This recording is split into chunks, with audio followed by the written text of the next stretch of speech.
The 26th session of the Senate in the first regular session of the 20th Congress is hereby called to order.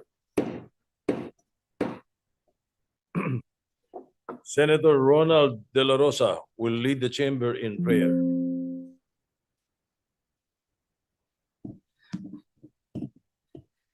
In the name of the Father, of the Son, and the Holy Spirit, Almighty God, we thank you for the gift of service to our nation. Today, we hold on to the promise of the Psalm. God is with us. Help us, Lord, to keep our eyes and hearts fixed on you. Equip us with your courage so that we are not weighed down by corruption, political division, or despair. Strengthen us to proclaim truth, to uphold justice, and above all, to show compassion. Our people now face a loss of trust in their leaders. Grant us wisdom, Father, to craft laws that remind them not of our positions, but only of your presence. May this Senate be a place of light where only your goodness and mercy reign. You, O Lord, are with us. You are with the commuters, the fisherfolk, the farmers, the daily wage earners, the youth. You are especially with the lost, the least, and the last. May their calls for justice and cries for help always steer us into action. Give us so that all we do may be reflections of your redeeming love. In everything, may there be less of us and more of you. We ask this through Christ our Lord. Amen. Amen. And Father, the Son, the Holy Spirit. The Secretary will please call the roll. Roll call of members. The Honorable Senator Aquino, Senator Cayetano Alan, Senator Cayetano Pia, Senator De La Rosa, Senator Ejercito, Senator Escudero, Senator Estrada, Senator Gatchalian, Senator Go, Senator Ontiveros, Senator Lacson, Senator Lapid, Senator Legarda, Senator Marcoleta, Senator Marcos, Senator Padilla, Senator Pangilinan, Senator Tulfo Erwin, Senator Tulfo Rafi, Senator Villanueva, Senator Villar Camil, Senator Villar Mark, Senator Zubiri. The Senate President is present. With 18 senators present, the chair declares the presence of a quorum. Majority Leader? Thank you, Mr. President. Mr. President, we have several guests in the gallery before we take up our business for the day. We have with us my guests from my district of and town of Dangkagan, Bukidnon, Honorable Mark Vincent Dandasan and his lovely wife, Barangay Councilor Rosalie Dandasan, is with us together with the LGU staff of the municipality of Dangkagan, Bukidnon. We also have with us, Mr. President, guest of Senator Bam Aquino. These are the ECPC Philippines, headed by Michael Conan de Mabayao and Leonardo Hernandez, as well as Miss Philippines Earth, Miss Joy Barcoma, also guest of Senator Bam Aquino. And we have with us guest of Senator Ontiveros, Miss Furlane Mata Mostoles, the first runner-up of Miss Freedom of the World, together with Lady Lindbergh Mostoles, and guest of Senator Kiko Pangilinan, Mayor June Sumbo of Malapatan, Sarangani, and we also have a guest of the Senate. These are students and faculty of UP Los Baños, my alma mater. Are they here today? Department of Social Development Services and College of Human Ecology. May we welcome them, Mr. President. Thank you very much, Majority Leader. We'd like to welcome all the guests that were mentioned by our Majority Leader. Welcome to the Senate.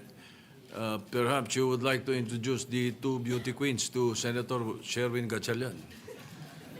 Actually, that's an ongoing request of his staff, Mr. President, if we can find him a date, because Without that, they go home at midnight every night.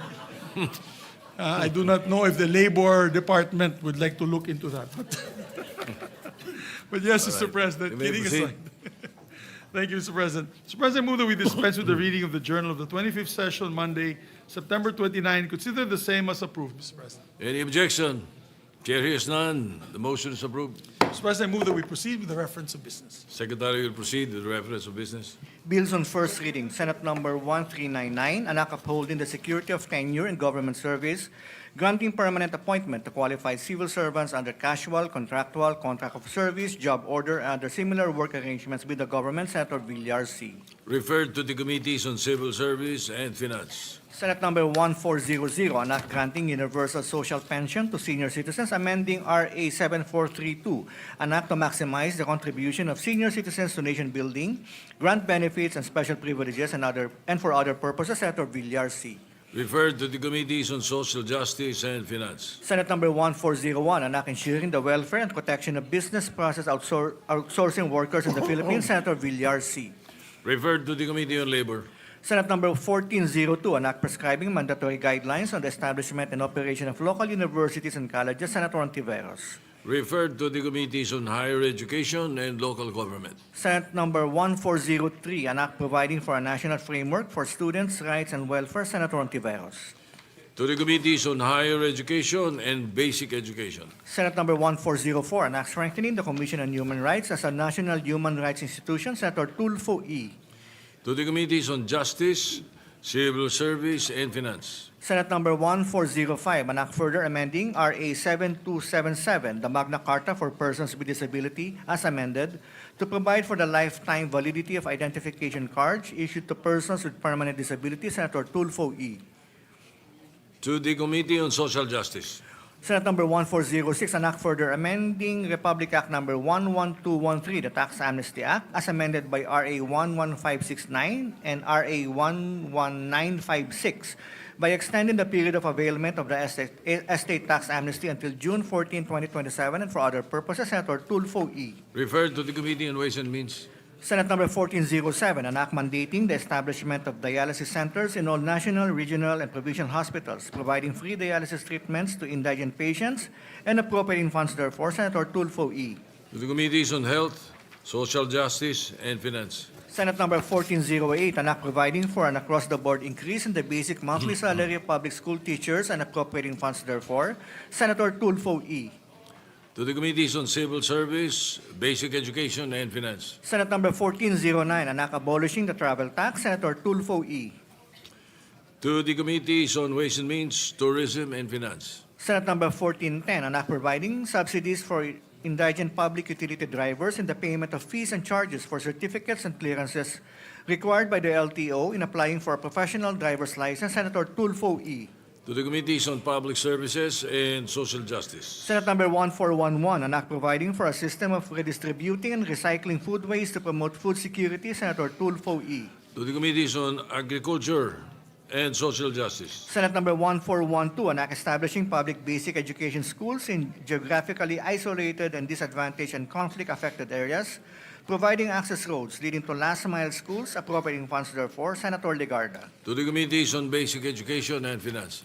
Senate Number 1413, an act modernizing the TESDA, amending and repealing for the purpose RA 7796, the TESDA Act of 1994, and for other purposes, Senator Legarda.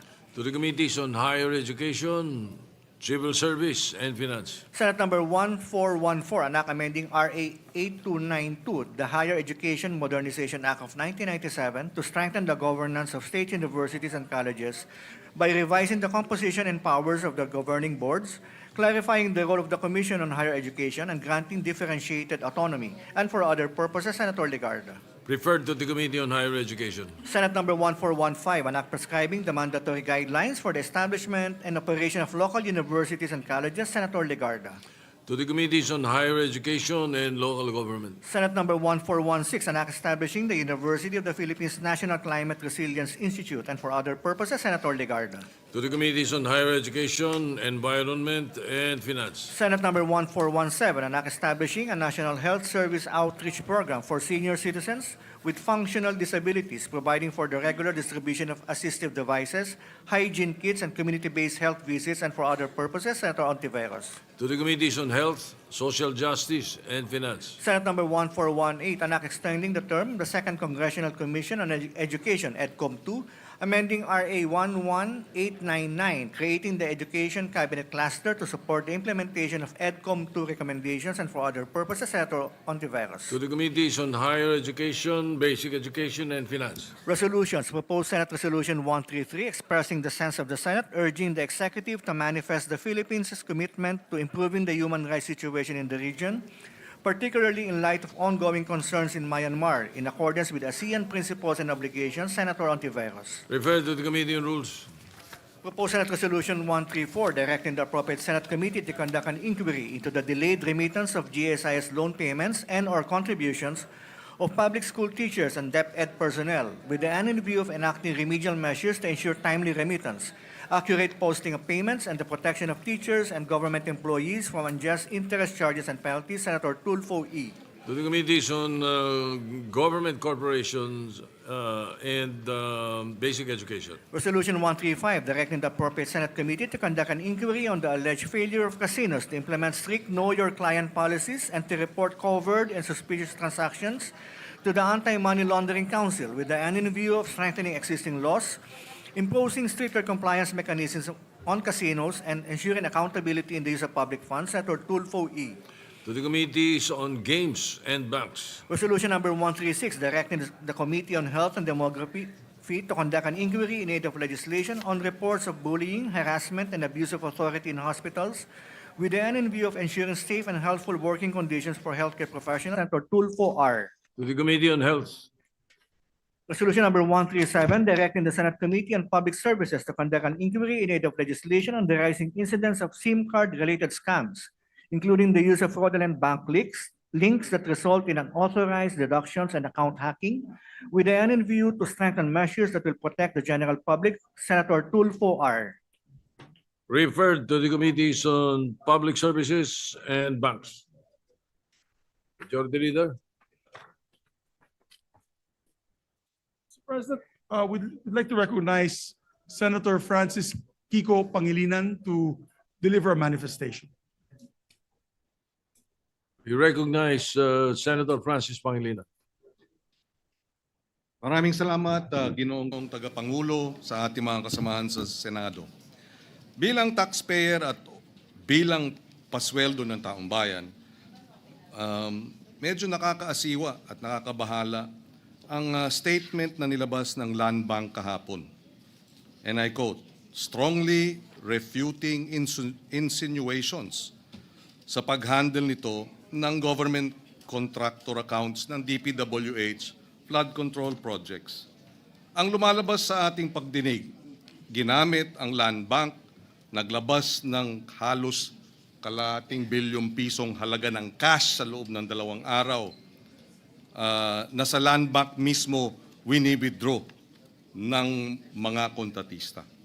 Kung tama ang naging statement ng Land Bank na wala silang ginawang mali, sumunod sila faithfully at strictly sa lahat ng existing Philippine banking laws and regulations, ang tanong, ibig sabihin ba dahil walang mali sa paglabas ng 457 million pesos cash sa 2 araw, ay mauulit ito?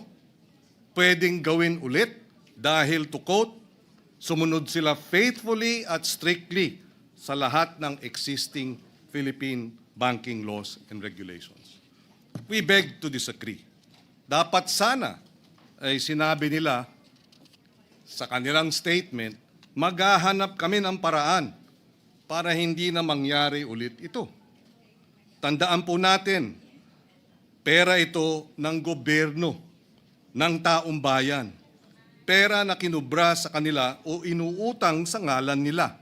Pera na dapat napupunta sa pagkain, edukasyon, kalusugan, kabuhayan.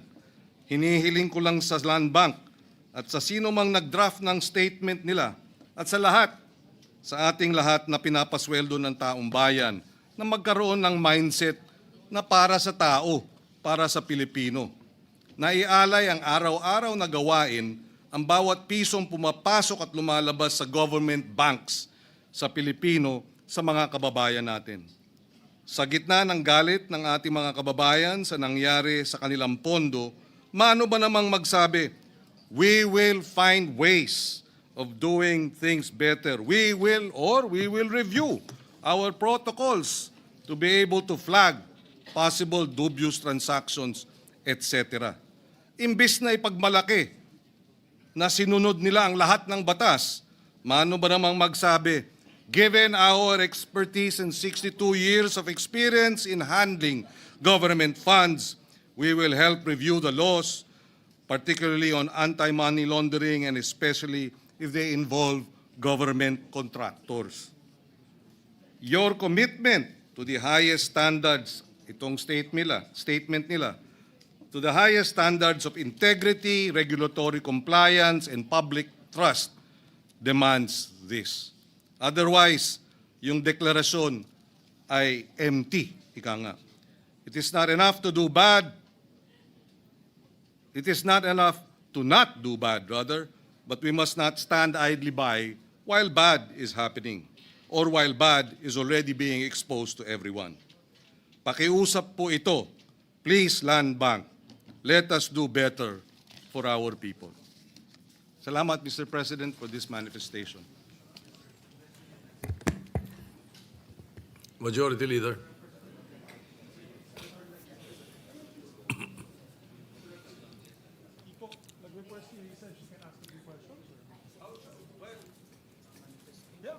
Mr. President, our distinguished Deputy Majority Leader would like to ask just a few questions to the proponent of the manifestation, Senator. Senator Risa Ontiveros is recognized. Salamat po, Mr. President. Mari bang magtanong ng ilang clarificatory questions sa good gentleman? Yes, willingly to the Senator from Panay Island and the Republic of the Philippines. Salamat po, Mr. President. Kung talagang faithfully sinusunod ng Land Bank yung mga applicable banking laws sa isyung iniimbestiga natin sa Blue Ribbon Committee, ano sana dapat ang kanilang ginawa, Mr. President? Well, under the AMLA law, they are mandated to report suspicious transactions, number one. I understand they probably did it, but here comes now AMLA. What did they do with the suspicious transaction report? Kung ito ay galing sa DPWH, hindi ba dapat sana ay tinawagan nila ang Land Bank at alamin ang detalye? At hindi ba sana, kung hindi tumawag ang AMLA, ay tumawag ang Land Bank sa AMLA? Paano ba naming ano ba ang dapat gawin dito? 457 million cash ang winidraw galing sa pondo ng DPWH. So may mga paraan na pwedeng kumilos at kung nakita ng AMLA, my understanding is that if the suspicious transactions coming from public works accounts revealed that there could be or may be a predicate crime of graft and corruption, and therefore this is money being laundered or money being squandered, bakit hindi nagsampa ng kaso, for example? Salamat, Mr. President. And lastly, sinabi po nila sa kanilang statement na they faithfully and strictly complied with. So, good gentleman, kung yes. strictly talaga, paano sila dapat kumilos kung totoong strictly sila tumupad sa mga batas? At ang implikasyon nun, kung yun ang ibig sabihin ng strictly at faithfully, di pwedeng ulit-ulitin yung mag-withdraw ng 457 million sa loob ng 2 araw. Is that the Is that what they're trying to say in this case? Hindi naman po siguro.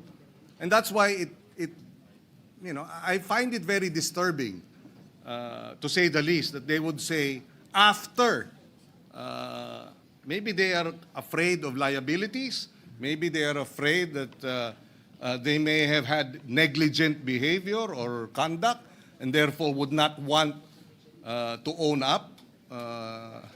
But now is the time to own up. Now is the time to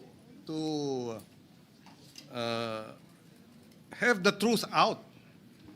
Kung sila ay nagkulang, aminin nilang nagkulang sila para hindi na maulit ito. Pero kung sasabihin nilang, we followed strictly all regulations, allow me to quote very quickly. Yes, Mr. President.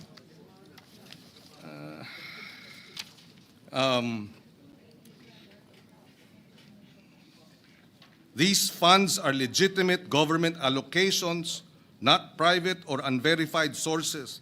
Land Bank or any other financial institution has no legal authority to block or question duly appropriated government disbursements. This is all very legalese. And if we're going to use, legalese language in order to gloss over the fact that no matter how you look at it, 2 days, cash transactions, 457 million pesos. How can that in any way be unsuspicious or regular? And I take note, Mr. President, galing pa sa isang abogado na pinapaalalahanan tayong lahat, huwag tayong palimita sa legalese lamang. So huling-huli, Mr. President, so may nakikita na po ba ang good gentleman na mga applicable laws na bukod sa, of course, kabuang committee report sa Blue Ribbon, pero particular dito sa statement ng Land Bank, applicable laws na malamang kailangang amyendahan para talagang mabigyang daan ang faithful at strict compliance ng ating mga government banks sa ganitong mga usapin? Well, immediately I would like to think government banks cannot be treated the same way as private banks, especially when it comes to precisely public interest involved in the amounts, in the accounts of government agencies. So there has to be a different set of rules and regulations covering government banks such as the Land Bank of the Philippines or the DBP. Now, as to the specifics as to what these provisions of law, amending the AMLA perhaps, is concerned, we can look into that. But clearly, we cannot allow government banking institutions to have the same set of rules and regulations as we would have private banking entities and corporations. Maraming salamat, good gentleman at Mr. President. Totoong dapat ang mga government entities ay higit pa na accountable. No? Of course, there's accountability from private sector, civil society, pero kapantay at higit pa doon mula sa mga government institutions. Maraming salamat po. Maraming salamat at thank you, Mr. President. Thank you, Majority Leader. Yes, our distinguished colleague, Senator Rafi Tulfo would like to be recognized. Senator Rafi Tulfo is recognized. Thank you, Mr. President. Would the good senator from Pampanga allow me to Quezon ask City. one question? Yes, Of the Philippines. willingly to the gentleman from Isabela and Isabella and Davao. Davao. Mr. President, thank you. Just one question, Mr. President. According to report, most land banks parati raw pong kinukulang ng cash dahil malakas ang palabas na cash flow. And sabi ng mga kakilala ko, at marami sa atin nakakaalam nito, to avoid having to request from BSP cash supply, they tap other nearby banks for cash supply assistance. What regulatory measures ang meron ang BSP para hindi na sila malusutan? Aware po kayo dito, Mr. President? Itong nangyari na palaging nagkukulang ng cash. Narinig ko rin yan. If I'm not mistaken, just recently, the Bangko Sentral issued a memorandum circular na ipinagbabawal na ang cash releases if it's If it's more than 500,000 pesos, dapat check na ata. No? And they did that after the first or the hearing or the second or the third hearing of the Blue Ribbon Committee. Pwede naman pala. Kaya naman palang gawin mag-issue ng ganong klaseng circular para mahigpitan pa itong pag-release ng cash transactions ng government banks. Hindi kaya, Mr. President, kaya kinukulang ng cash ang mga land bank dahil dito po nag-withdraw yung karamihan ng mga contractor, mga taga-DPWH, bulto-bulto na Well, pera. base ang doon sa withdraw. salaysay ni Miss Sally Santos, yun ang nangyari. Sinabi niya ay idineposito sa kanyang account ng DPWH at ang utos ay i-withdraw at dalhin sa district engineer. In fact, ang if I recall correctly, yung cash na nakita dun sa mga larawan, sa mga picture, yung limpak-limpak na salapi na nakapatong dun sa lamesa, galing yun sa land bank. Kawi-withdraw at dineliver nga dito sa opisina kung saan nilapag ng Public Works District Engineer yung pera. Cash. Maraming salamat po, Mr. President. That's all. Thank you po. Thank you, Mr. President. Thank you, Senator Rafi. Majority Leader. Thank you, Mr. President. Mr. President, I refer the speech. I move to refer the speech of the good gentleman to the Committee on Banks and Financial Institutions to include all interpellations as well. Any objection? Hearing none, the manifestation speech of Senator Pangilinan is referred to the Committee on Banks.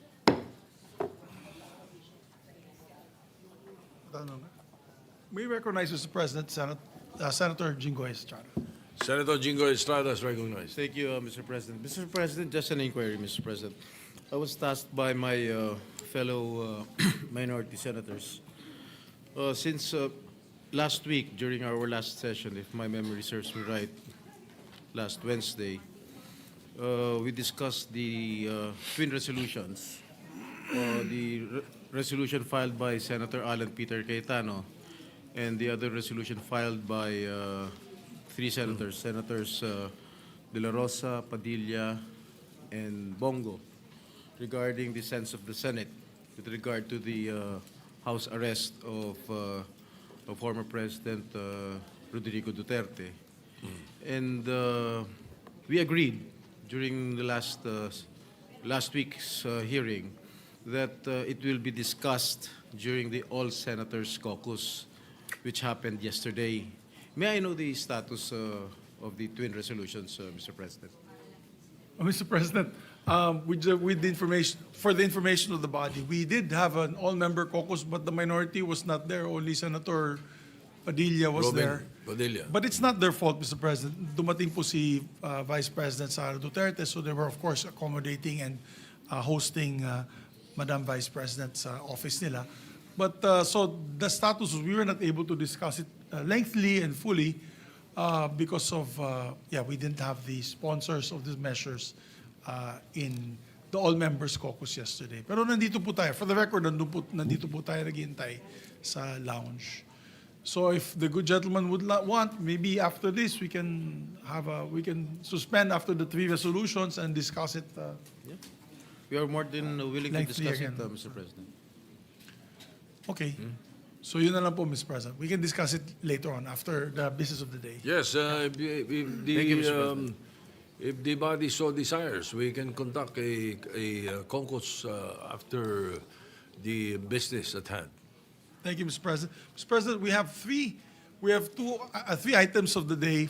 We have two resolutions, simple resolutions, and one ratification that hopefully we can approve on second reading.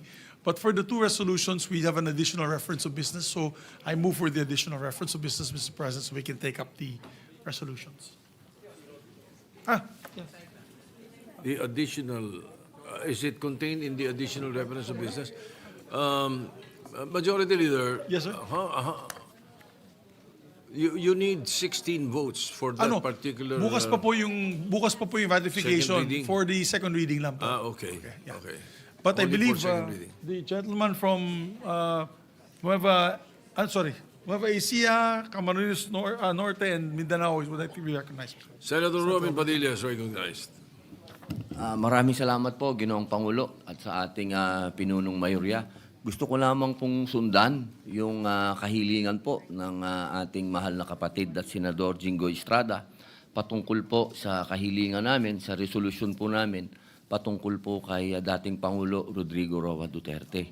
At gusto ko lamang din pong kunin po ang atensyon ng ating mga kasama na kami po kasi ay nangangamba kasi meron pong mga usap-usapan na yung dati pong senador na si Antonio Trillanes ay nagpunta daw po sa The Hague at ang pinaniniwalaan po ng karamihan ay siya po ay nagpunta mismo sa kulungan ni dating Pangulong Rodrigo Roa Duterte.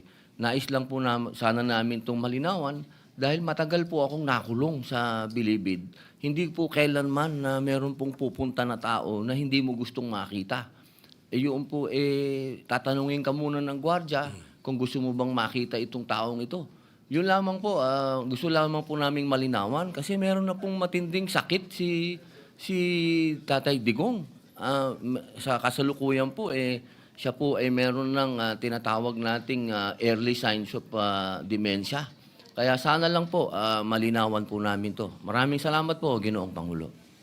Majority Leader. Thank you very much, Mr. President. We take note of the manifestation of our good colleague. So, Mr. President, I move that we proceed with the reference of business. Additional reference of business. The Secretary will proceed with the reference of business. Additional reference of business, bills on first reading, Senate Number 1419, an act consolidating all performance measurement tools and reward system for all local government units by institutionalizing a culture of meritocracy in the Philippines, amending certain provisions of RA 11292, the Seal of Good Local Governance Act of 2019, and for other purposes. Senator Villar M. Referred to the Committees on Local Government and Finance. Senate Number 1420, an act mandating the inclusion of social awareness and social responsibilities as part of the curriculum in all senior high schools. Senator Villar M. Referred to the Committee on Basic Education. Senate Number 1421, an act mandating the integration of the National Building Code of the Philippines under RA 6541, an act to ordain and institute a National Building Code of the Philippines as a major subject in the curriculum of the Bachelor of Science degree programs in Civil Engineering, Mechanical Engineering, Electrical Engineering, Sanitary Engineering, Electronic Engineering, and Architecture, and its inclusion as a topic in the licensure examinations for these professions. Senator Villar M. To the Committees on Higher Education and Civil Service. Senate Number 1422, an act promoting integrated urban agriculture in urban areas nationwide to address food security and appropriating funds therefore. Senator Villar M.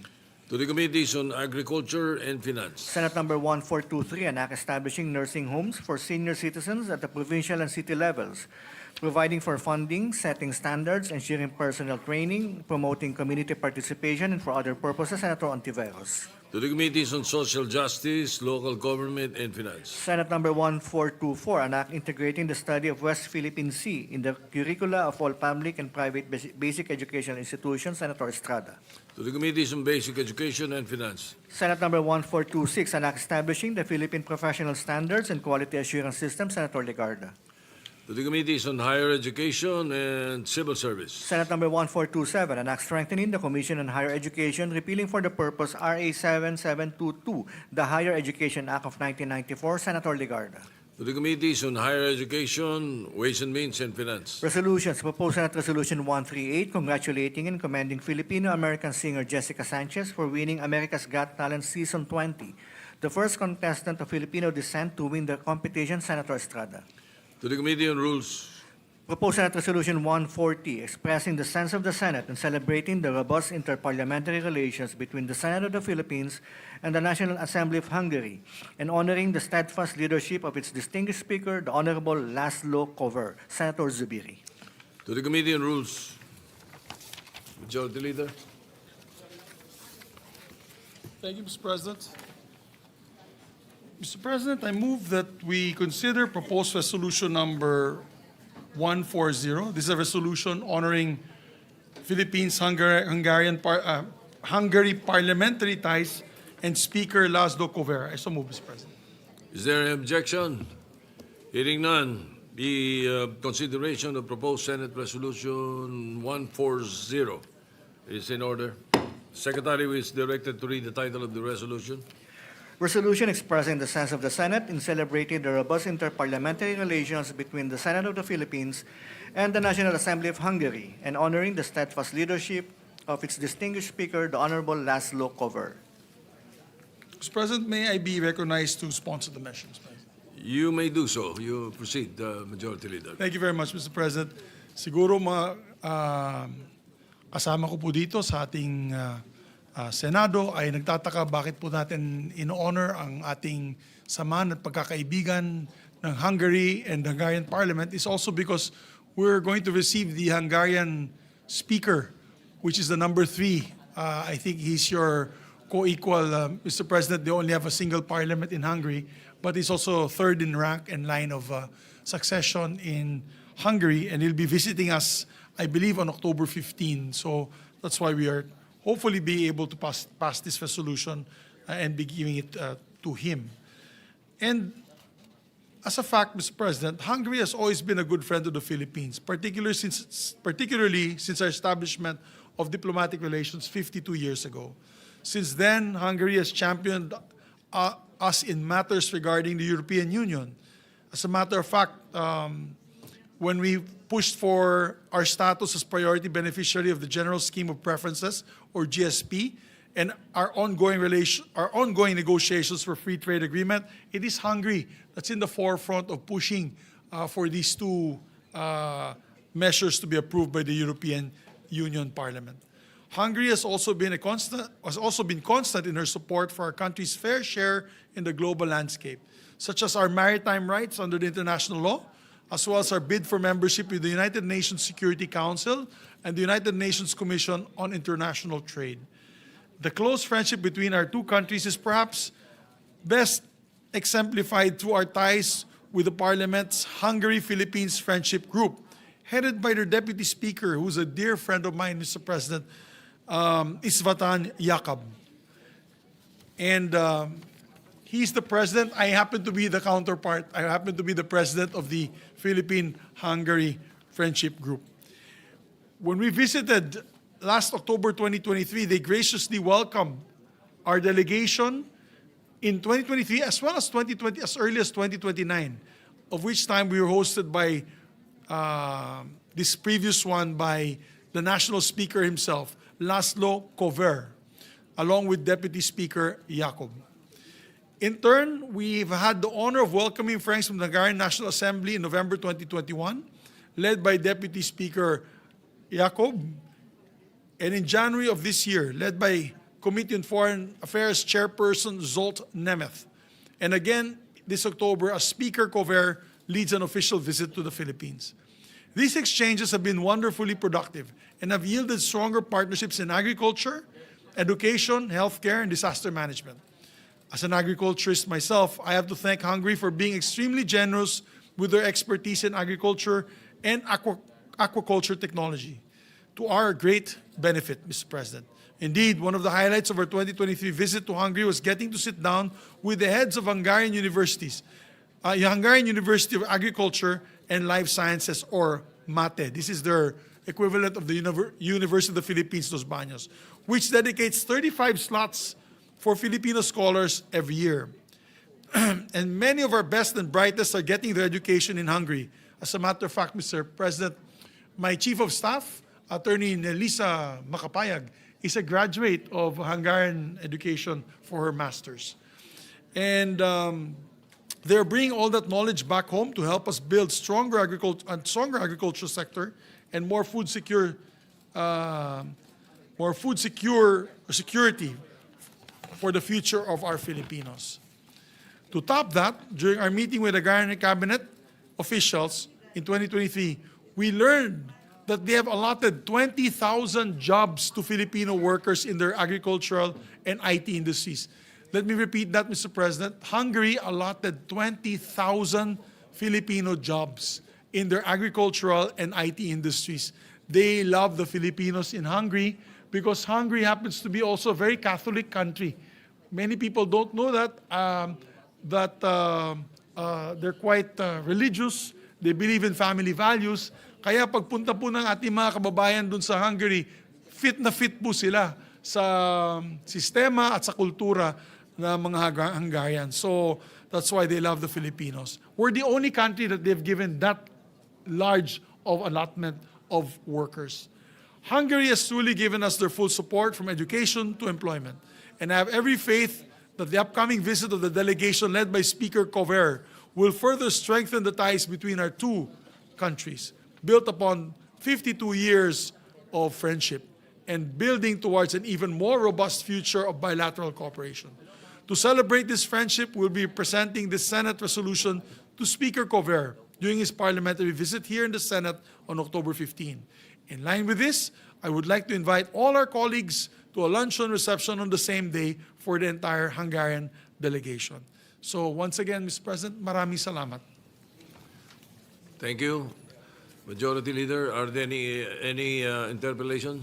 There are no interpellations, Mr. President, just a quick amendment to the resolution. Therefore, I will entertain a motion to Yeah, we open could close the period amendments.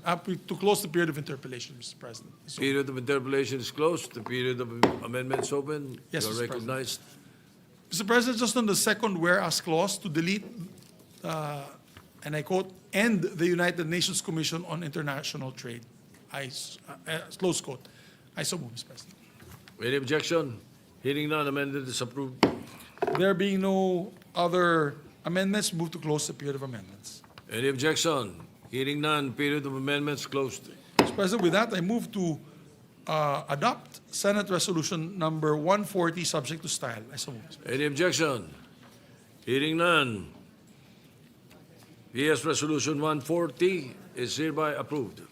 May I request that all Adopted. members be made co-sponsor, Mr. President? Hearing no objection, therefore, we are making all the members present as co-authors or co-sponsors. Co-authors of the measure. And we have another resolution, Mr. President.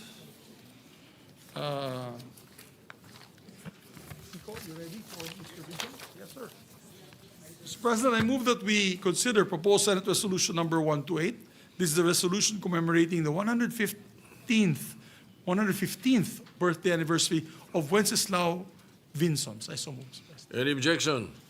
Hearing none, consideration of PS 128 is approved. Majority Leader. I will ask the Secretary, Mr. President, to read. Secretary- I move that we consider the proposed Senate resolution and ask the Secretary to read the Yes, measure. the Secretary will read the measure, will read the title of the measure. Resolution commemorating the 115th birth anniversary of Wenceslao Q. Vinzons and honoring him as the perpetual symbol of hope and youthful leadership in the struggle against poverty, inequality, and corruption. Every time we approve this, every time we call on the resolution and we ask the Secretary to read the title of the measure, it is inherent in that the content of the resolution is hereby adopted, inserted into the records of the Senate. Yes, All right, that's Majority correct, Leader. sir. Thank you, Mr. President. Mr. President, I move that we recognize our distinguished colleague from Pampanga, Quezon City, and Cavite, no other than Senator Francis Kiko Pangilinan, to sponsor the measure. Senator Francis Pangilinan is recognized. Thank you, Mr. President. Thank you, Majority Leader, distinguished colleagues. I rise to sponsor Senate Resolution number 128 to commemorate the 115th birth anniversary of Wenceslao Vinzons. Before I proceed, Mr. President, I'd like to place on record that the following are here with us as members of the family of Wenceslao Q. Vinzons from Camarines Norte, namely Councilors Wenceslao Vinzons III, Councilor Joseph Justin Vinzons, and Mr. John Vinzons de Guzman. Mr. President, colleagues, ladies and gentlemen, it is with pride and pleasure that I rise before you today to sponsor Senate Resolution 128 and give tribute to World War II hero and martyr Wenceslao Q. Vinzons. Our resolution seeks to remember his birth and his life. Karangalan para sa akin ang isponsor ang Senate Resolution na ito na naglalayong gunitain ang ika-115 birth anniversary ni Wenceslao Vinzons dahil siya ang OG na aktivista. Aktivista bago pa ang World War II. Itinuturing ko rin siyang kapatid, hindi lamang sa aming kapatiran na Upsilon Sigma Phi sa pamantasan ng Pilipinas, kundi kapatid din sa pakikibaka. Yesterday, his hometown, Indan, now named after him, celebrated this happy occasion. Taglay ng kanyang bayan ang kanyang pangalan at alaala. Itong resolusyon ay para muling ipagdiwang ang diwa ng kanyang nakakabilib na buhay. Pambihira si Bintao, o sa salita ng kabataang Gen Z, he is fire. Valedictorian nung high school, magaling na debater sa UP Law, champion orator, number 3 sa bar exams. Sa edad na 22, sa kanyang Malaysia Irredenta, nanawagan siya sa lahat ng lahing Malay na magkaisa laban sa rehimeng kolonyal. Ganyang kalawak ang kanyang pananaw. Tulad na nabanggit ko kanina, naalala ko si Bintao bilang ama ng aktivismo ng mga mag-aaral, the father of student activism in the Philippines. Dahil noong 1930s, sinubukan ng mga mambabatas na itaas ang sariling mga sweldo at nanguna si Bintao sa mga estudyanteng lumabas sa mga lansangan para tutulan ito. Sa panahong mas madali ang tumahimik, naglakas loob siyang magsalita. Sa mga protesta nitong nakarang mga araw tungkol sa flood control scam, parang boses din ni Bintao ang isinisigaw ng mga nagpoprotesta. Hindi pwedeng manahimik, pakikipagsabwatan ang pananahimik.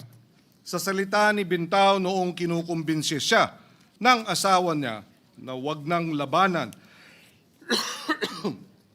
ang mga mananakop na Hapon, sabi niya, "If I stay silent, they will still come. If I kneel, our children will grow up slaves. It is better they remember their father stood, even if he must fall."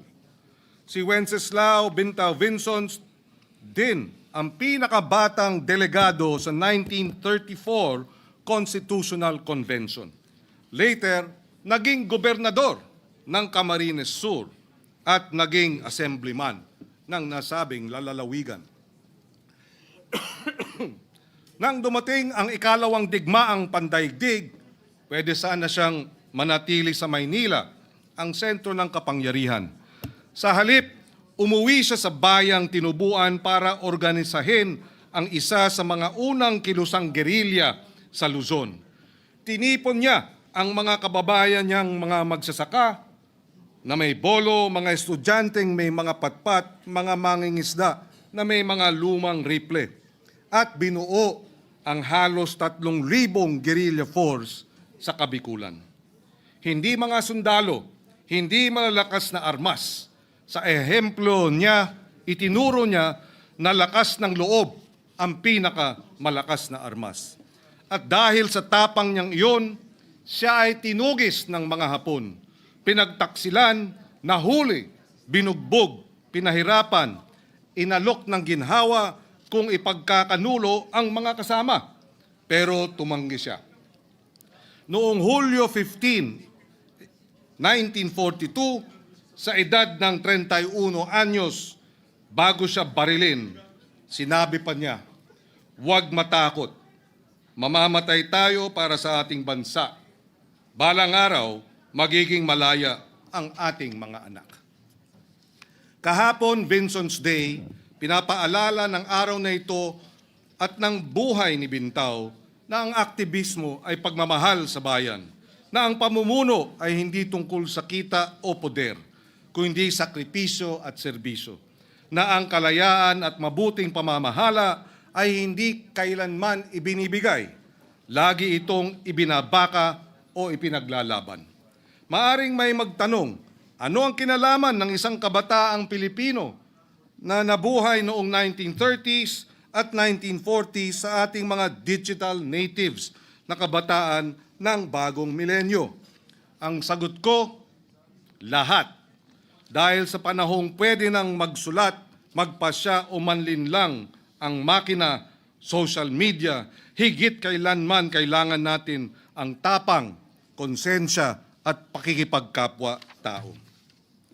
Huwag nating ipagkanulo ang alaala ni Vinzons. Tumindig tayo laban sa baha, hindi lamang ng tubig, kundi ng katiwalian. Dahil dalhin natin ang kanyang tapang sa ating mga silid-aralan, sa ating mga barangay, sa ating mga tanggapan, at oo, sa mga bulwagan ng Kongreso ng Senado. Tumindig si Wenceslao Vinzons, kapatid, gobernador, bayani, kahit kamantayan ang kabayaran ng kanyang pagtindig. Tunay siyang palagiang sagisag ng pag-asa, ng kalayaan, ng tapang ng kabataan. Tulad niya, harapin natin ang hamon ng kahirapan, di pagkapantay-pantay at korupsyon na siyang sumisira sa ating demokrasya.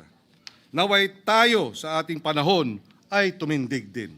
Sa ating araw-araw na pakikibaka, mabuhay ang alaala ni Wenceslao Vinzons, mabuhay ang sambayang Pilipinas. Maraming salamat, Ginoong Pangulo, at sa ating mga kasamahan sa Senado. Mr. President, may the good gentleman answer just one question from this representation? Mr. President, if Willingly to our majority leader. Go ahead. Go ahead. Thank We you, Mr. open the President. period of interpellation. Go ahead. Mr. President, I just want to ask, is there a law already recognizing Wenceslao Vinzons? Because if there's none, I would suggest that we pass a working holiday but a law. Meron na? There is a provincial ordinance, if I'm not mistaken, but there is no national law. So if the good gentleman, Mr. President, would like to spearhead one, I would love to be a co-author of that law. I think we should recognize him for his efforts. He was martyred in World War II because of his belief in freedom and of democracy, and his vigilance should be rewarded not just by mere resolutions in the Senate, not just by mere provincial resolutions. Kailangan talaga ng batas. In fact, Not Mr. law. President, for the information of our colleagues, when he was killed, together with him was his wife, two children, and his father. They were all killed by the Japanese invasion forces. I visited Vinzons in 1991, and the story goes that before he was killed, he was paraded on the streets. He was paraded on the streets of Vinzons, which was, I'm not sure if it was Vinzons before. I think it was Daet. Yes, the members of the family, the grandson is here. And he confirms that the story, Mr. President. I'm trying to recall the name of the mayor then, but that was 1991. I think the Wenceslao Vinzons III was not born yet. Anyway, I would be honored to be a co-author of this resolution, Your Honor. Senator Ping Lacson is Thank you, recognized. Mr. President. The Majority Leader raised a very interesting question and manifestation. Wala pala tayong law, even a proclamation or executive order na nagdi-declare ng isang Pilipino bilang national hero. Even Dr. Jose Rizal and the others, by tradition lang. Yes. Naging national. Now, maybe we can initiate a legislative measure, no? Establishing the parameters or classification on how to declare a Filipino to be a national hero. And I would suggest that Wenceslao Vinzons would be the first recipient of that law if ever it is passed. Because as you were as you were delivering your sponsorship speech, I was chatting with ChatGPT, no? Alam nyo, yung exploits niya talagang makatindig balahibo, no? That He is was correct. captured by the Japanese, very young CONCOM delegate at age 24, 1935 Constitutional Convention. Tapos elected as governor, a member of the House of Representatives. And he was captured by the Japanese because he was the one who organized yung uprising sa Bicol. That is correct. The whole of Bicol region. He was tortured but he refused to cooperate.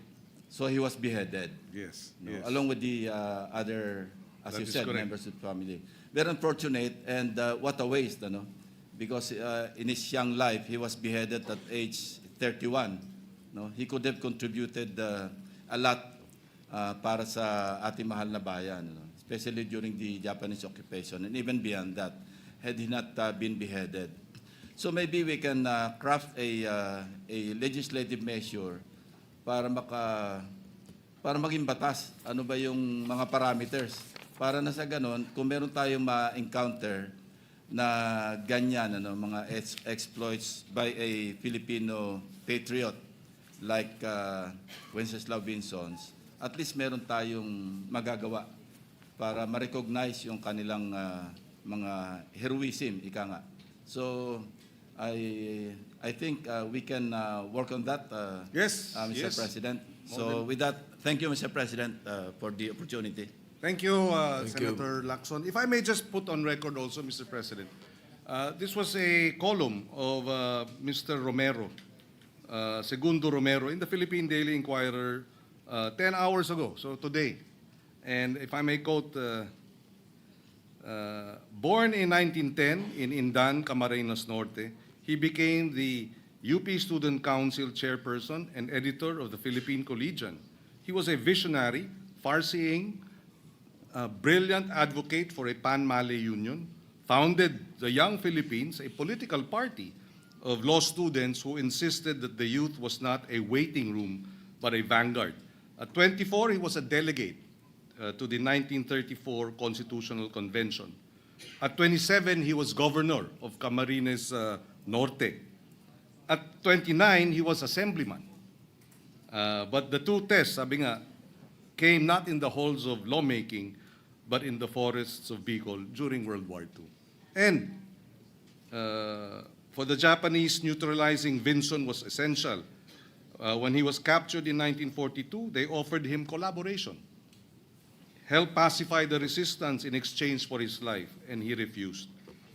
And therefore, the Japanese retaliated by executing 6 members of his family: his father, Gabino, his wife, Liwayway, his sister, and 2 of his children.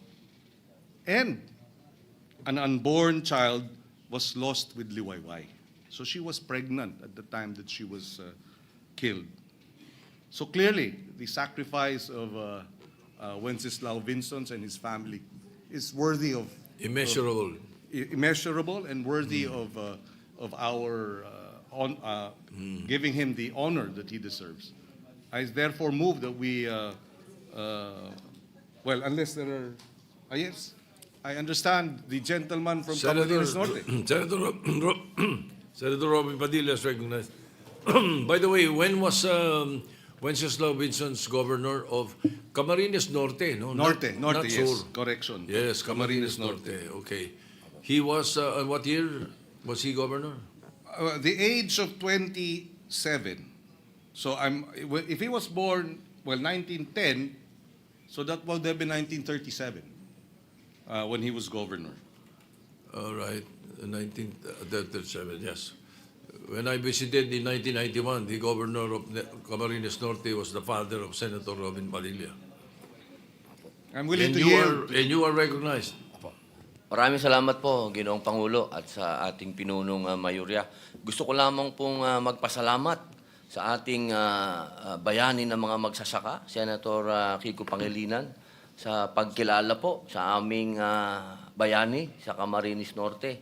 Ang buong probinsya po ng Camarines Norte, kasama po ang pamilya ng aming bayani, ay nagpapasalamat po sa inyo sa pagkilala nyo po at sa pagtindig dito sa ating plenaryo upang bigyan po siya ng nararapat na pagkilala. At ganun din po sa ating po mga kasamang senador, Senator Panfilo Lacson, Senator Mig Subiri at sa atin pong Senate President, Senator Vicente Soto. Maraming salamat po sa inyo. Isa pong karangalan ang mapag-usapan po ang pangalan na yan dito, Wenceslao Vinzons, sapagkat yan po ay aming pong bayani, aming pong kinikilala. Sa kanya pong pamumuno ay na-liberate niya po ang Dait at ang buong Camarines Norte noong panahon ng Hapon. At ang mga weapon lang po nila noon ay mga pana. So, talagang wala po silang masyadong armas.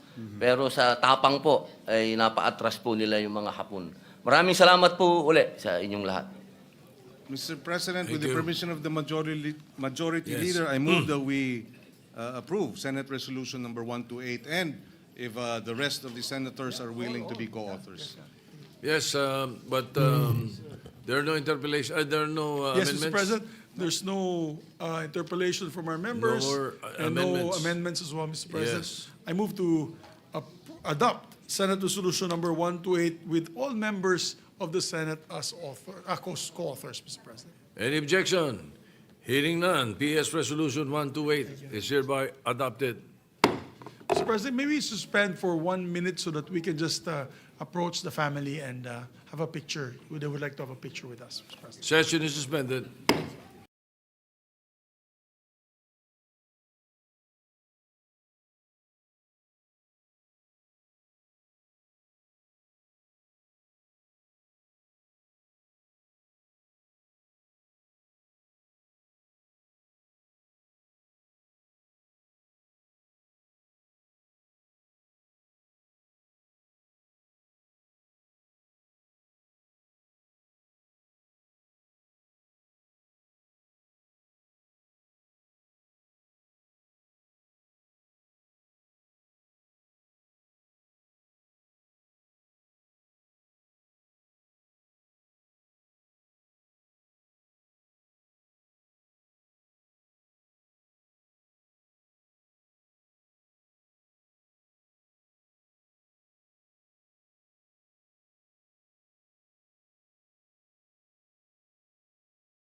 Yes, thank you, Mr. Majority President. Leader. Just for the record, Senator Pia Cayetano wishes to be made co-sponsor of Senate Resolution number 140, which we already did. I think we made all members co-sponsor.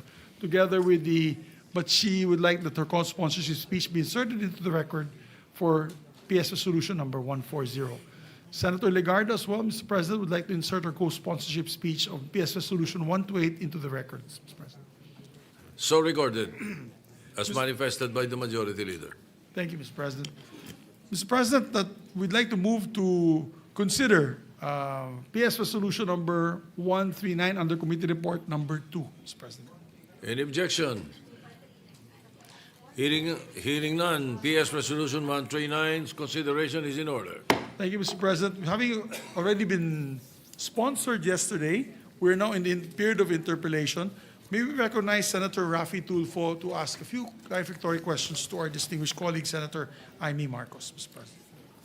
The sponsor, Senator Amy Marcos, is recognized. And to interpellate, Senator Raffy Tulfo. Thank you very much, Mr. President and Majority Leader. I'm happy to take any questions and answer to the best of my ability.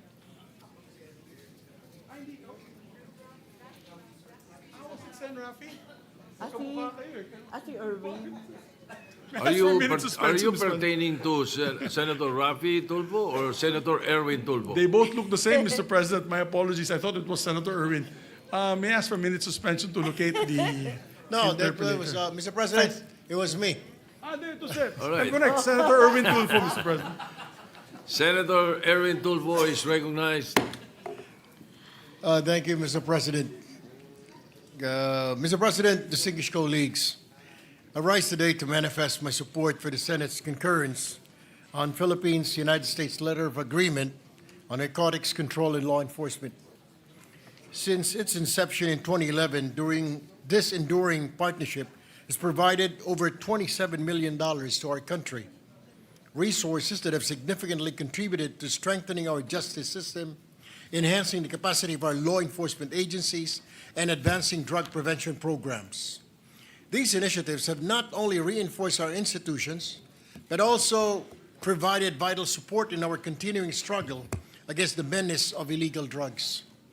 At the same time, Mr. President, we must carefully examine the supposed reimbursement to the United States for tax exemptions granted under the letter of agreement, a concern raised during the committee hearings on 11 September 2025. In addition, while we acknowledge this letter of agreement, we must ensure that from this point onward, the Department of Foreign Affairs submits treaties for Senate concurrence in a timely manner. We must ensure that our actions neither create an undue financial burden on our government nor set a precedent that may weaken the constitutional role of the Senate in concurring a treaty as enshrined under Article 7, Section 21 of the 1987 Constitution. With these considerations, Mr. President, I reiterate my support for the concurrence of this agreement, confident that it will continue to promote justice, law enforcement, and drug prevention, while also underscoring the importance of upholding our constitutional process. Mr. President, may the good lady from Ilocos Norte entertain some questions. Certainly, Mr. President. Thank you very much. Senator Erwin Tulfo, the right Tulfo. Mr. President, distinguished colleague, the question now is, what is the nature of the agreement entered into between the United States and the Philippines on narcotics control and law enforcement of April 19, 2011? Does it fall under the category of an executive agreement, or does it assume the character of a treaty? Yes, as it turns out, the law is presently viewed as a treaty, hence it requires the concurrence of the Senate. When it was signed in 2011, it was assumed that it was a mere executive agreement and a simple bilateral arrangement not requiring a treaty. However, as laid down, in fact, it turns out that specifically under CREATE, as well as Create More, it is in fact a treaty endowing the beneficiaries a tax exemption. And that is very clear and explicit under Section 32B5 of RA 12066, Create More. So that it is now necessary for us to concur in order to derive the benefits for PDEA, for the PNP, for DOJ, for DOH from the United States. They are also embarking upon a new project which requires a building and will entail quite a large expense in Palawan. And as a result, it is the first time they've actually invoked the tax exemption. Mr. President, distinguished colleague, though I manifest my support for this Philippine-U.S. letter of agreement, my question is the Philippines obliged to reimburse the United States in accordance with the tax exemption under the terms of the letter of agreement? Kasi po, Madam Chair, alam na ho natin, medyo kulang tayo sa budget and kailangan po nating i-reimburse around $27 million. Medyo malaki-laki rin pong pera din po yun. $27 million na exemption sa ating bansa. No. As a matter of fact, all the expenses and the donations and grants given by the United States previously were subject to tax, but we will no longer be required to refund the United States government of those taxes. But moving forward into the future, we will be required to provide the sums in tax paid by the U.S. government by way of their tax exemption. Thank you, distinguished colleague. Mr. President, maraming salamat po. That's all. Maraming salamat. Si Senator Tulfo po ang nagtiyaga maghimay nitong tratado kasama ko. Kaya salamat po. Thank you very much, Mr. President. Yeah.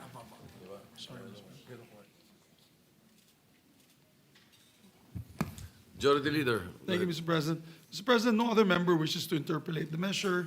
I move we close the period of interpellation. Any objection? Hearing none, period of interpellation is closed. Mr. President, we'd like to ask the sponsor if there's any amendments. No, there are no amendments, Majority Leader. There are no amendments, therefore we close the period of amendments. Yes. Mr. President, I move to approve on second reading PS Resolution number 139 under Committee Report number 2. I so move. Any objection? Hearing none. Proposed Senate Resolution 139 is hereby adopted, subject to style. And then tomorrow, Mr. President, we'll do the third reading roll call vote because we need 2/3 as this is being a treaty, Mr. President, right. for third reading. All right. So we will entertain a motion to suspend consideration. Yes, we move to suspend, Mr. President. Any objection? Hearing none, consideration of the measure is suspended.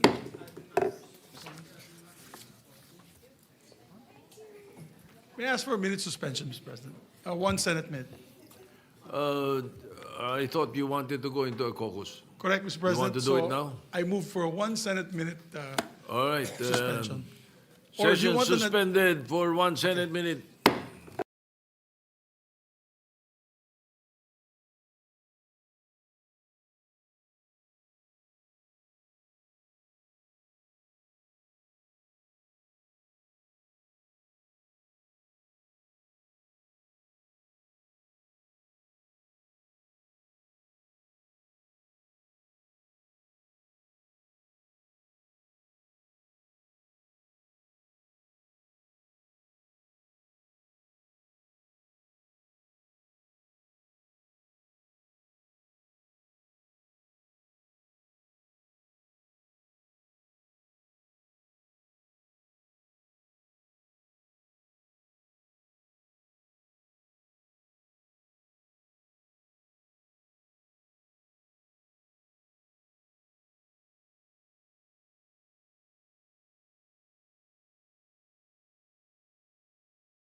Thank you, Mr. President. Majority Leader. Mr. President, we'd just like to recognize guests of Senator Lauren Legarda. These are UST Graduate School of Law. Reverend Father Dexter Austria is here with us, the Regent of the Graduate School of Law, together with Dean Jacqueline Lopez Cao, Assistant Professor Lady May Alñares, Attorney Gay Cortez Lopez and spouse, Judge Rebecca Gillian Ubanya, and other support staff, Mr. President. They're here with us today. We also have a guest from the DOTR, Secretary Giovanni Lopez is here, the acting secretary. He's here as well. Where's Giovanni? Thank you. We welcome the guests to the Senate. Thank you. Mr. President, we're Majority Leader. waiting for the list that I gave to the Secretariat on the Committee on Ethics. May I have the list, my dear Secretariat? So we can finally constitute the committee. Mr. President, pursuant to Rule 10, Section 13 of the Rules of the Senate, I move to elect the following senators as members of the Committee on Ethics. Chairperson, Senator J.V. Ejercito. Members, Deputy Majority Leader Risa Ontiveros. On the part of the majority, Senator Erwin Tulfo and Senator Kiko Pangilinan. And upon the instruction of the chairperson, we'd like to designate Senator Pangilinan as the vice chairman of the said committee. The part of the majority. Mr. All right. Any objection? Hearing none. They are so elected on the part of the majority. Mr. President, with that, we have no other matters to take up today. I move that we adjourn session until 3 o'clock in the afternoon, Wednesday, October 1, 2025. I so move. Any objection? Hearing none. The session is adjourned until 3 o'clock in the afternoon of Wednesday, October 1st, 2025. Thank you very much, Mr. President. Mabuhay.